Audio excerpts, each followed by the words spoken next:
믿으면 안다라는 제목을 가지고 오늘 말씀을 묵상하도록 하겠습니다.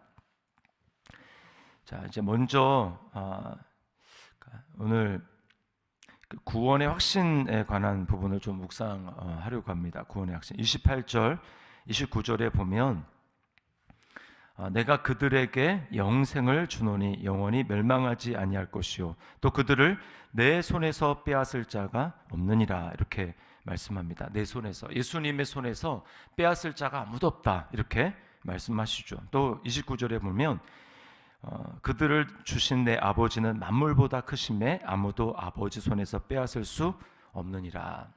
예수님의 손에서 빼앗을 수 없고 아버지의 손에서 빼앗을 수 없다. 그래서 어떻게 됩니까? 영원히 멸망하지 아니할 것이다 이렇게 말씀을 합니다. 이게 바로 구원의 근거가 되는 말씀입니다. 구원의 근거는 나에게 속한 것이 전혀 아닙니다. 어떤 것이든 나에게 속한 것은 구원이 될 수 없어요. 나의 행실, 나의 순종, 나의 믿음의 강도가 우리를 구원하는 것이 아닙니다. 그렇게 생각하면 나에게 달려있는 어떤 것에 구원이 달려있다 이렇게 생각을 하면 우리는 항상 불안할 수밖에 없습니다. 평생 불안과 싸워야 됩니다. 내가 하는 모든 행위가 구원의 확신을 위한 근거를 얻기 위한 것으로 다 작용을 하게 돼요. 그렇게 될 때 성경을 많이 읽으니까 나는 기도를 규칙적으로 하니까, 기도를 또 많이 하니까, 예배를 빠지지 않으니까, 나는 11조와 헌금을 하는 사람이니까, 또는 나는 목사니까, 직분을 가지고 그러니까 하나님이 나를 기뻐하시겠지라고 생각을 하는 것, 이것이 무엇입니까? 구원의 근거를 자기에게서 찾는 것입니다. 잘못된 생각이죠. 자, 이런 조건적인 행위로는 하나님을 기쁘시게 할 수 없습니다. 이것은 율법의 행위예요. 왜 그렇습니까? 구원을 얻기 위해서 나에게 무엇인가를 계속해서 쌓고 무엇인가를 찾기 때문에 그렇습니다. 나에게서 무엇인가를 찾기 때문이에요. 유대인들이 바로 이런 동기를 가지고 그들이 예배를 했고 그들이 말씀을 연구했고 기도를 했습니다. 그러니까 이런 행위가 필요 없다라는 게 아니라 그 마음의 동기를 말하는 것입니다. 구원의 확신을 얻고자 내가 이러저러한 일들을 행하는 것, 그것은 결국은 나를 위한 것입니다. 내가 나의 구원을 위해서 그래서 뭔가를 쌓는 것이고 그것은 절대로 하나님을 사랑하는 일이 될 수가 없어요. 하나님의 사랑을 얻어내기 위해서 그런 일을 하는 것입니다. 그것은 율법의 의가 되는 거예요. 그런 행위로는 하나님을 기쁘시게 할 수 없습니다. 그러면 무엇이 하나님을 기쁘시게 할까요? 믿음입니다. 믿음. 그런 믿음은 어떤 믿음입니까? 하나님의 은혜에 대한 반응이고 하나님의 사랑에 대한 감사의 반응으로 하는 행위예요. 주님이 자격 없는 나를 위해서 십자가를 지시고 주님이 나를 위해서 자신의 생명을 내어주셨으니 정말 너무 감사하다. 그 감사 그리고 주님이 나에게 베풀어 주신 은혜에 대한 믿음, 믿음의 반응으로 주님이 나를 위해서 그렇게 해주셨으니 내가 은혜를 갚을 길은 없지만 평생 내 삶은 남을 삶으로 주님 앞에 내 삶을 드리겠습니다. 이렇게 그런 감사하는 마음으로 주님이 먼저 베풀어 주신 은혜에 대한 반응의 마음으로 주님을 사랑하는 마음으로 예배도 하고 말씀도 보고 기도도 하는 것입니다. 그래서 똑같이 말씀을 읽는데 동기가 달라요. 똑같이 말씀을 읽는데 지금 후자는 어떻습니까? 주님을 더 알고 싶어서 나를 위해서 생명을 주신 그 주님이 어떤 분인지 더 알고 싶어서 말씀을 읽는 것입니다.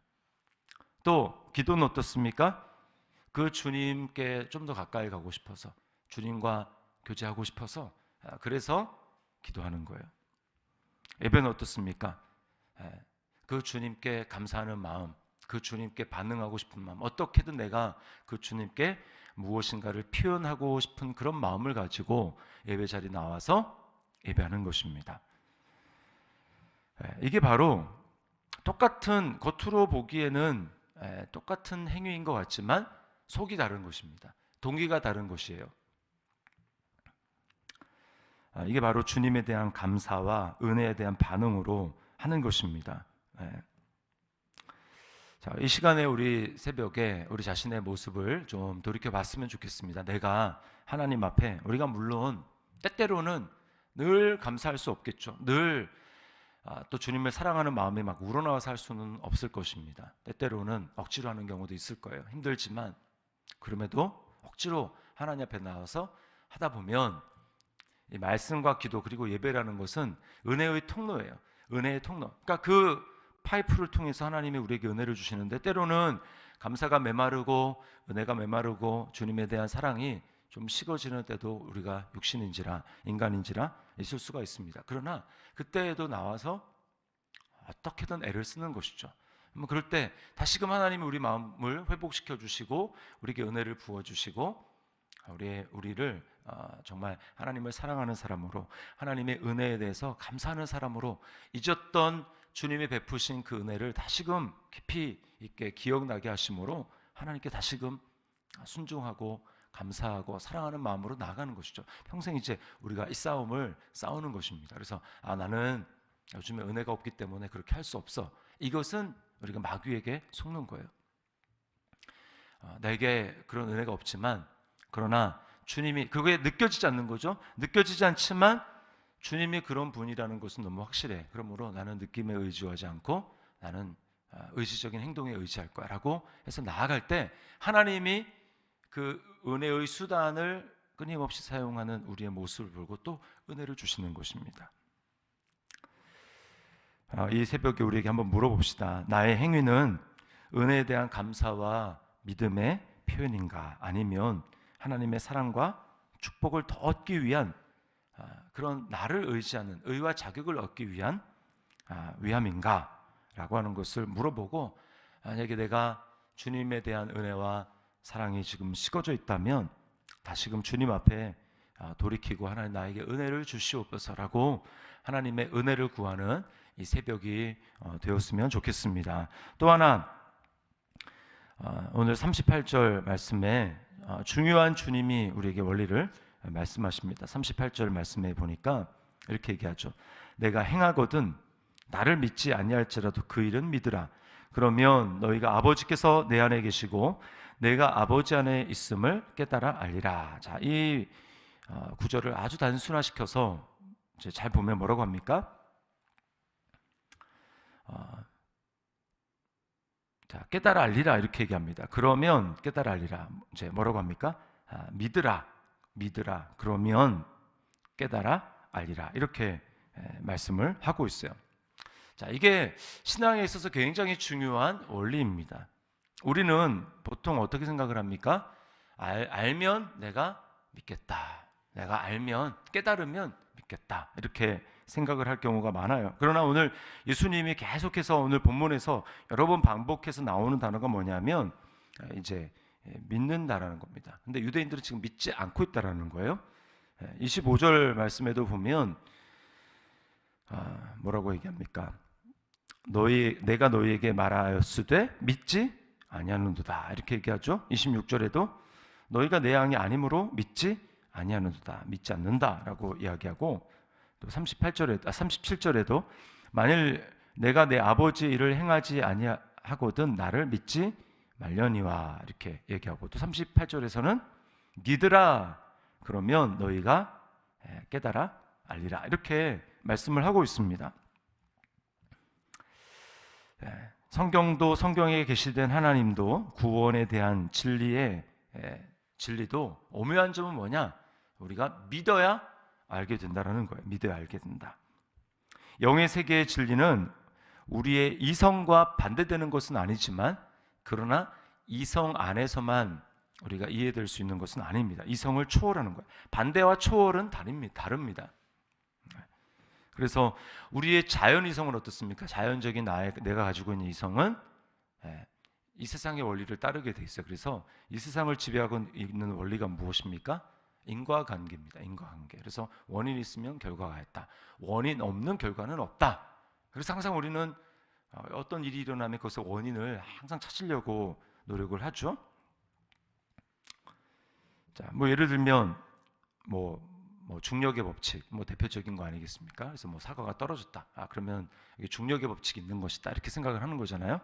자, 그러나 하나님의 기적은 이 세상을 지배하고 있는 그런 인과 법칙을 초월합니다. 성경을 보세요. 요한복음이 전체 다 그런 기적 아닙니까? 물로 포도주가 만든다. 뭐 그게 어떻게 이 세상에 있는 인과 법칙으로 설명할 수 있는 거겠어요? 절대 불가능합니다. 오병이어 어떻게 이렇게 많아질 수 있습니까? 말이 안 되는 거죠. 무리를 걷는다. 중력의 법칙을 거스르는 대표적인 것 아닙니까? 이게 불가능한 거예요. 그러나 그러니까 인간의 이성으로는 절대 설명할 수 없는데 그러나 그 일은 일어나고 있는 것이고 하나님이 행하시는 것입니다. 그래서 우리가 예수님을 믿었다라고 하는 건 어떤 의미입니까? 잠깐 그 순간에 하나님이 성령으로 말미암아 우리에게 마음을 딱 열어주신 거예요. 이성을 초월할 수 있는 이성의 한계에 갇혀 있는 나의 마음을 하나님이 열어주셔서 성령이 들을 귀를 주시고 그래서 그 순간 우리가 그 말씀이 믿어진 것입니다. 근데 문제는 뭐냐? 믿은 순간에는 우리가 그렇게 해서 구원을 받았는데 우리의 육신은 끊임없이 육신의 본성대로 돌아가려는 속성이 있어서 그 다음에는 내 생각대로 이 세상을 지배하는 인과 법칙대로 합리적으로는 앞뒤가 딱딱 맞아야 믿어지고 또 알아야 믿겠다라고 하는 그런 우리의 죄성이 우리의 연약함 그거 우리를 지배하고 있어서 성경도 똑같이 보는 거예요. 그래서 구원은 받았는데 그 다음에 어떻게 합니까? 그 다음에는 자기 생각으로 돌아갑니다. 이 세상에 작동하는 방식으로 돌아갑니다. 믿음을 끊임없이 사용하려고 하는 그런 모습을 우리가 찾지 못하는 거예요. 예수님 뭐라고 말씀합니까? 도마에게 너는 나를 본고로 믿느냐? 보지 않고 믿는 자가 복되다라고 말씀을 하셨어요. 끊임없이 우리에게 도전하는 겁니다. 주님은 네가 구원받을 때도 너 알고 믿은 게 아니고 내가 너에게 믿게 해줘서 그게 믿게 된 거야. 이제 구원받았으니 내 안에 있으니 이제는 믿음을 가지고 살아야지. 믿음으로 살아야지 라고 말씀하는 것입니다. 창세기부터 요한계시록까지는 우리 다 믿음으로 받아들이지 않으면 이해가 되지 않습니다. 우리 하나님이 천지 창조하는 거 봤습니까? 말씀으로 창조하는 거 봤습니까? 안 봤어요. 그런데 믿는 겁니다. 하나님 하셨으니까 믿는 거죠. 아담과 하와가 흙으로 지음받은 거 봤습니까? 못 봤죠. 그러나 성경에 하나님 하셨다니까 하나님 하시면 그럴 수 있지 라고 하고 받아들이는 게 믿음 아니겠습니까? 히브리서의 4장에 보면은 구원받지 못한 사람, 결국은 가나안 땅에 들어가지 못한 사람들, 구원의 결국을 보지 못한 사람에 대해서 4장 2절에 이렇게 말씀합니다. 그들과 같이 우리도 복음 전함을 받은 자이나 들은 바 그 말씀이 그들에게 유익하지 못한 것은 듣는 자가 믿음과 결부시키지 아니함이라. 들었을 때 유익이 되려면 믿음과 결부시켜서 믿음을 사용해야지 라고 생각하고 믿음으로 반응해야 된다는 거예요. 그리고 우리가 잘 아는 말씀 있죠. 히브리서 11장 6절 믿음이 없이는 하나님을 기쁘시게 하지 못하나니 하나님께 나아가는 자는 반드시 그가 계신 것과 또한 그가 자기를 찾는 자들에게 상 주시는 이심을 믿어야 할지니라. 신앙의 원리는 철저하게 믿어야 알게 되는 것입니다. 하나님이 예수 그리스도께서 우리를 구원해 주신 이유도 이제는 믿음으로 살려고. 갈라디아서 2장 20절 뭐예요? 그리스도와 함께 십자가에 내가 못 박혔다고 얘기합니다.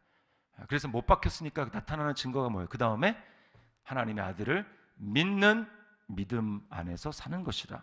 그래서 우리 삶을 믿음 생활이라고 하는 거예요. 믿음 생활, 종교 생활이 아닙니다. 내 행위로 살아가는 삶이 아니고 이제는 모든 게 다 믿음으로 사는 거예요. 눈으로 보는 거로 행하는 것이 아니고 눈에 보이지는 않지만 내 손으로 만져지는 거 없고 귀로는 아무 소리 안 들리고 이 얘기 옛날에 조윤기 목사님이 굉장히 많이 하셨는데 손에는 잡히는 게 아무것도 없어도 이게 다 뭐예요? 눈에 보이는 거 뭔가 오감으로 만져지는 거 없어도 믿음은 뭡니까? 말씀을 믿는 거죠. 말씀을 이제 내 머리로 판단하지 않고 말씀만 사실인 것을 내가 믿고 행하겠습니다. 라고 하는 게 나가는 거예요. 말씀을 봤으면 거기에 믿음을 결부시키고 믿음만이 하나님을 기쁘시게 한다고 했으니까 내 생각을 내려놓고 육신의 생각을 내려놓고 오직 철저하게 말씀의 생각만을 따르며 살아가기로 결단하는 거예요. 여러분 그게 바로 믿음으로 사는 삶이죠. 그럴 때 하나님을 알게 되는 겁니다. 그럴 때 하나님을 체험하게 되는 겁니다. 앞뒤 다 죄고 이건 이래서 안 되고 이건 저건 저래서 안 되고 하나님을 알 수 없어요. 성경은 그렇게 해서 아는 게 아닙니다. 우리가 내 생각을 내려놓고 믿음으로 하나님 앞에 나아갈 때 그게 바로 나를 부인하는 삶이에요. 내가 죽는 삶입니다. 이제는 우리의 삶은 믿음 생활이에요. 신앙 생활은 내 생각을 내려놓고 믿음으로 살아가고 믿음으로 하나님을 경험하는 삶입니다. 오늘 우리가 믿음으로 도전해야 될 것은 무엇입니까? 하나님 나에게 말씀하는데 계속해서 내 머리로 원인과 결과를 따지고 앞뒤 딱딱 맞아야 되고 뭔가 다 확실한 게 보여야 하겠다라고 해서 주저하고 있는 생각은 무엇입니까? 오늘 그 생각을 내려놓고 오늘 하나님 앞에 믿음으로 행하며 나아갈 때 주님께서 우리 앞에 행하시고 주님께서 내 머리로 계산되지 않는 놀라운 일을 우리 삶 가운데 보여주실 줄 믿습니다. 우리 그렇게 행하는 한 날이 될 수 있기를 주님의 이름으로 축원합니다.